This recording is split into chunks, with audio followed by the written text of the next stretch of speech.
서귀포 의료원 직원 300여 명이 정기 상여금 6억 원을 받지 못해 해결을 촉구하는 기자회견에 나섭니다. 제주 4.3 기록물 유네스코 세계기록유산 등재의 역사적 의미를 알리기 위한 기념 행사도 열립니다. 다음 주 주요 일정을 박주연 기자가 정리해드립니다. 서귀포시 지역의 유일한 공공의료 거점 병원인 서귀포 의료원. 그런데 직원 300여 명이 3월과 6월 정기상여금 모두 6억여 원을 받지 못했습니다. 직원들은 고용노동부에 임금체불을 신고했고 모레 제주도의회에서 기자회견을 열어 임금체불 해결을 촉구할 예정입니다. 서귀포 의료원의 적자가 심해지면서 상여금을 제때 받지 못한 것인 만큼 제주도의 적극적인 노력도 요구할 예정입니다. 제주 4.3 기록물 유네스코 세계기록유산 등재의 역사적 의미를 알리기 위한 기념행사가 오는 18일 제주 4.3 평화공원과 탑동해변 공연장에서 열립니다.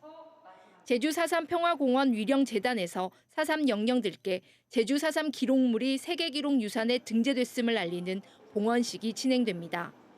이어 제주 탑동해변 공연장에서는 세계가 기억하는 제주 4.3, 기억으로 있는 평화의 울림을 주제로 공식 등재 기념식과 평화음악회가 열릴 예정입니다. 행사장에서는 제주 4.3의 진실 규명과 명예회복 과정을 보여주는 주요 등재 기록물 특별 전시도 마련됩니다. 제주도의회 7월 원포인트 임시회가 오는 16일 열립니다. 이번 임시회에서는 지난달 30일자로 임기 만료된 4.3 특별위원회 운영 1년 연장에 대해서 의결할 예정입니다. 새로 선출된 원내대표들이 회의를 열어 4.3 특위와 함께 활동이 종료된 저출생 고령화 특위와 민생경제특위 구성 결의안 등을 논의할 계획입니다. 또 교육위원회에서는 교육위원 인몰제와 맞물려 교육재치특별위원회 구성도 다뤄질 방침입니다. 제주 지역 해수욕장 야간 개장이 모레부터 시작됩니다. 사면과 월정 해수욕장은 모레부터 한 달 동안 당초 운영 시간보다 1시간 연장한 저녁 8시까지 운영됩니다. 또 야간 조명 시설을 갖춘 2호 태호와 협재 해수욕장의 경우 1시간 더 연장해 밤 9시까지 운영됩니다. 야간 개장하는 해수욕장에 안전관리 요원을 배치하는 것은 물론 바가지 요금 근절을 위해 편의용품 가격을 전년과 같은 수준인 파라솔 2만 원과 평상 3만 원으로 동결했습니다. MBC 뉴스 박주연입니다. 더불어민주당 당대표 선거에 출마한 정청래 국회의원이 제주를 방문해 민심 공략에 나섰습니다. 정청래 의원은 제주 노동자 종합복지관에서 열린 민주당 제주시갑 지역위원회 당원 간담회에서 이재명 정부의 성공을 위해 제가 한번 해보겠다며 추석 전에 신속하게 검찰개혁과 언론개혁, 사법개혁을 해내겠다고 밝혔습니다. 앞서 제주 4.3 평화공원을 참배한 정 의원은 4.3 희생자들이 가족관계 등록부에 제대로 등재되지 못한 채 수십 년 동안 방치돼 온 상황이 안타깝다며 4.3 유족의 오랜 과제를 들여다보겠다고 말했습니다.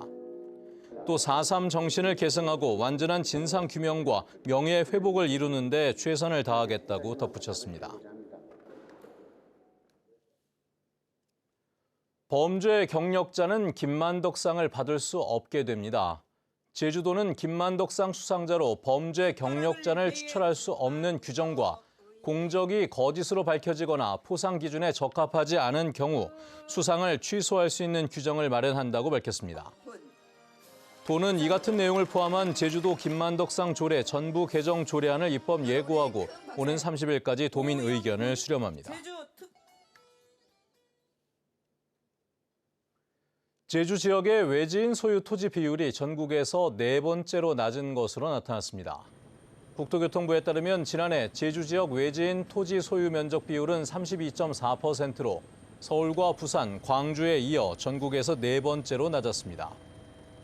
지난 2006년 제주 지역 외지인 토지 소유 면적 비율은 34.3%였지만 지난해에는 32.4%로 1.9%포인트 떨어졌습니다. 제주 지역의 세탁소와 이용업소의 20%가 10년 새 사라진 것으로 나타났습니다. 제주도에 따르면 지난달 기준 제주 지역 세탁업소는 390여 곳으로 10년 전보다 20% 감소했고 이용업소도 244곳으로 19.5% 줄었습니다. 반면 같은 기간 미용실은 3천여 곳으로 갑절 가까이 증가했고 숙박업도 1,100여 곳으로 32% 늘었습니다. 서귀포시 한온 분화구를 보존하기 위한 사유지 매입이 시작됩니다. 제주도는 한온 분화군의 핵심 구역 사유지 500여 필지 2.5헥타르를 감정평가한 뒤 내년에 토지주와 협의해 매입하겠다고 밝혔습니다. 한온 분화구는 용암이 분출하지 않고 지하에서 가스가 폭발하면서 생성된 우리나라에서 유일한 마르형 분화구인데 제주도는 내년부터 300억 원을 들여 사유지를 매입하고 자연박물관을 만들 계획입니다. 제주도 산하 공공기관 통합채용 경쟁률이 평균 11대 1을 넘었습니다. 제주도에 따르면 제주개발공사와 제주 4.3 평화재단 등 7개 공공기관의 공채 원서 접수 결과 25명 선발에 295명이 지원해 평균 11.8대 1의 경쟁률을 보였습니다. 특히 제주신용보증재단은 63대 1로 최고 경쟁률을 기록했습니다. 최종 합격자는 필기와 면접 시험을 거쳐 다음 달 27일부터 기관별로 발표합니다. 최근 교권 침해 사건이 잇따른 가운데 제주도 교육청이 교원의 교육활동 보호를 위해 제주지방변호사회와 법률 지원 업무 협약을 맺었습니다. 협약에 따라 두 기관은 제주 지역 각급 학교에 지정 변호사를 연결하는 우리 학교 변호사 제도를 운영하고 교원의 권익 보호를 위한 법적 지원을 대폭 강화하기로 했습니다. 제주에서는 처음으로 서귀포 이중섭 거리가 보행자 전용길로 지정됐습니다. 제주도는 서귀포시 서귀동 올레시장 입구에서 서귀포 우체국 수련원까지 135m를 오는 20일부터 보행자 전용길로 지정한다고 고시했습니다. 보행자 전용길은 매주 금, 토, 일요일 오후 6시부터 자정까지인데 차량을 운행하면 보행안전 및 편의증진법에 따라 최고 5만 원의 과태료가 부과됩니다. 뉴스데스크 제주를 마칩니다. 여러분 고맙습니다.